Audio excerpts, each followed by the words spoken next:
in all the ways, right? I thought we actually did an okay job, but we just took our foot off the gas.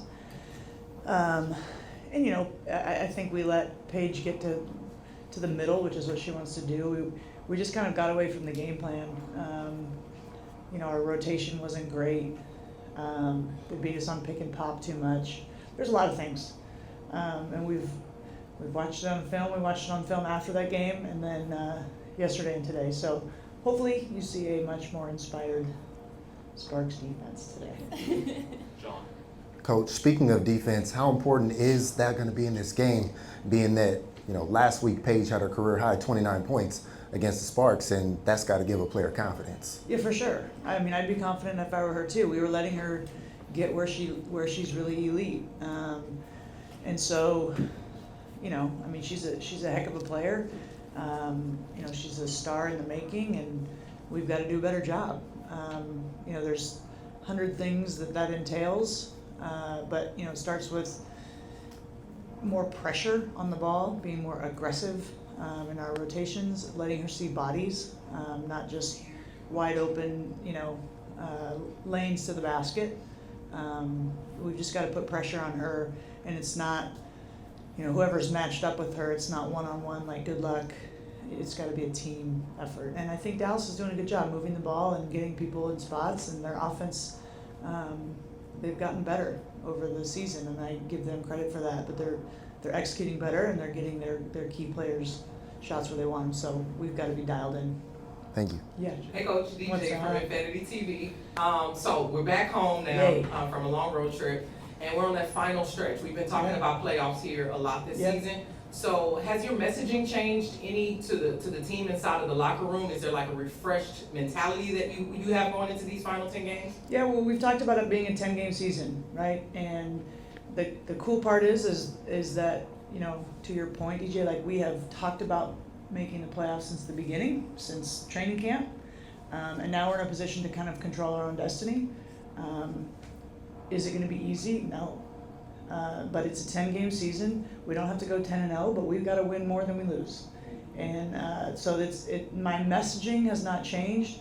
Maybe there's a little more tone of urgency, but it's still process. Take care of Dallas. Focus on Dallas. And we got these 4 home games, and we need to take care of home court. And so what our goal is still in front of us, which at this point in the season is what you want. But you can't.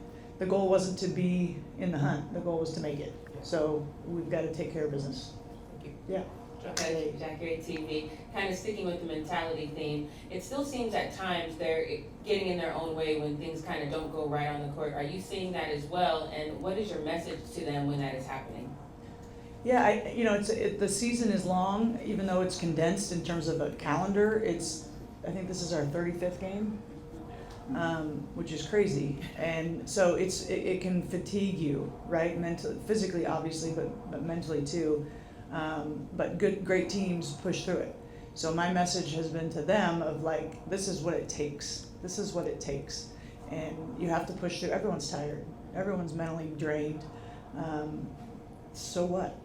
Right? What are you going to do about it? So that's been my message, just in terms of, and they've been great. It's not like they're moping around and I've got to pick them up off the carpet. But, everybody, Dallas, us, whoever we play next, everybody's tired. So that no one cares. So you've got to push through and find ways. And like I said, our goal's in front of us. That should be enough motivation to do it. Justin. Hey, Coach. Hey. You mentioned everyone's tired at this juncture of the season. We've talked about defense before, but at this point of the season, how do you get a defense to turn itself around to get to the level that you need it to get to make the playoffs? Yeah, well, I don't know that we can, you're not going to change your identity with 10 games left, but we can certainly be better at what we're supposed to be doing. And it's just like on offense, if you have a play that gets KP a shot, a three-pointer, there's 4 other people that have to execute their jobs in that, right? Defense is the same way. You have to execute. And so if it's get up and pressure the ball and force this way and we want to rotate this way, you have to do it. So I think that's the urgency that we're not going to reinvent ourselves. That's an off-season thing where we can really dive into that. But right now. We just need to be better at what we do. And when they do that, we're pretty good, you know? But offense hasn't been our problem, but like, you know, we score 90 whatever points, you should win. And that's the next step for our franchise. Coach, not to belabor the point. No, please, bring it on, everyone. I hear you. You affirmation being able to play for 4 quarters. When you all communicate on the defensive end, you guys tend to play inspired basketball. Yes. What has to happen to get you guys to continuously communicate on the defensive end? Yeah, and that's a habit, right? It's the discipline to execute. That's part of defense. You want to be a good defensive team, you will execute. Players don't execute when they're not thinking about the present moment, right? When they're thinking about what just happened on offense, or they're frustrated, or they're tired. And you've got to be tough enough to push through it. Because, like you said, there's been moments where we've been really good defensively in games and period stretches. And we've got to get back to that. And I think it comes from a collective energy and a toughness of we're going to get stops.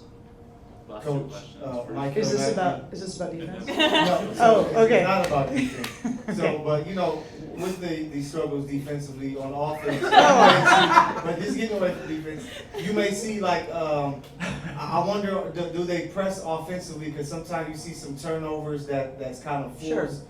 And do you think that comes from because of the struggles? Sure. Yep. So that was a question about defense, but I see what you did there. Yes, I think not getting stops puts pressure on your offense, right? And when we're able to get stops and get out and run, I think we're really dangerous. When you're taking the ball out of the net, it's harder to run, right? Lets the defense get set up, and then you're having to execute more deliberately. So yeah, we want to get stops, one and done, rebounds, and go. So yeah, we are aware, everybody, and we are working on that.